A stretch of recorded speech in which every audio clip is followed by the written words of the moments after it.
அனைவருக்கும் வணக்கம். சட்டம் அறிவோம் நிகழ்ச்சியில் நாம் தொடர்ந்து சந்தித்து கொண்டிருக்கிறோம். இன்றைய தினம் முக்கியமாக உயில் பொறுத்து நம்ம கருத்துக்களை தெரிஞ்சுக்கலாம்.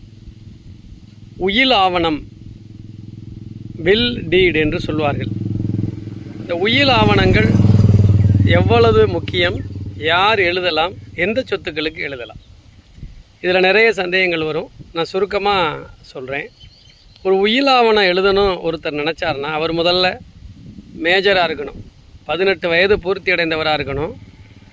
அவர் எந்த சொத்துக்களை எழுதலான்னா தன்னுடைய சுய ஆர்ஜித சொத்துக்கள், தான் சுயமாக சம்பாதித்த சொத்துக்களை பொறுத்து யாருக்கு வேண்டுமானாலும் உயில் எழுதி வைக்கலாம்.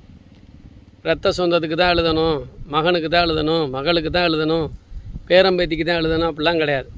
யாருக்கு வேண்டுமானாலும் உயில் எழுதி வைக்கலாம். ஒன்று. ரெண்டாவது, தான் சுயமாக சம்பாதித்த சொத்தை உயில் எழுதுறது மட்டுமல்லாமல் தனக்கு பாகப்பிரிவினை மூலமாக பூர்வீக சொத்திலிருந்து கிடைத்த பங்கையும் உயிலாக எழுதி வைக்கலாம்.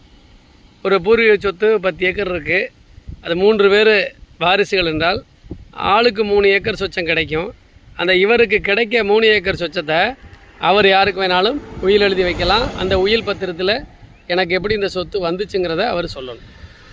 அடுத்ததாக, எனக்கு பூர்வீக சொத்துலேருந்து இவ்வளவு சொத்துக்கள் இக்காலத்தில் வரும்னு சொல்லி அந்த வரக்கூடிய பங்கையும் கூட முன்கூட்டியே உயிலாக எழுதி வைக்கலாம்.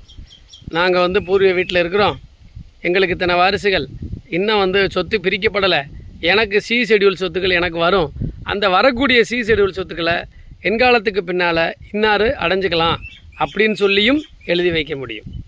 அதே போல் ஆனால் பூர்வீக சொத்தை பிரிக்காமல் இருக்கும்போது அதை உயிலாக எழுத முடியாது, இன்னொருத்தருடைய சொத்தையும் எழுத முடியாது.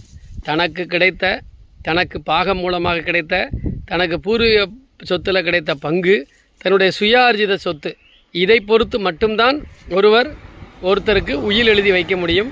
அந்த உயில் பதிவு உயிலாக இருந்தால் ரொம்ப நல்லது. அதில் 2 சாட்சிகள் இருந்தால் ரொம்பவும் நல்லது. ஒருவேளை பதிவு செய்யப்பட முடியவில்லை என்று சொன்னால் கூட அவர் வீட்டிலிருந்து ஒரு வெள்ளை பேப்பர்லேயோ பச்சை பேப்பர்லேயோ கைப்பட எழுதி வைத்திருந்தாலும் அது செல்லும். கடைசியாக எழுதிய உயில் தான் செல்லும். ஒருவர் ஒரு பதிவு பத்திரத்தில் ஒரு உயில் எழுதி வச்சிருக்கிறாரு, பதிஞ்சிருக்கிறாரு. ஆனால் திடீர்னு அவருக்கு உடல்நிலை சரியில்லை. அந்த நேரத்தில் அவர் அதை போய் அதை ரத்து பண்ண முடியலை.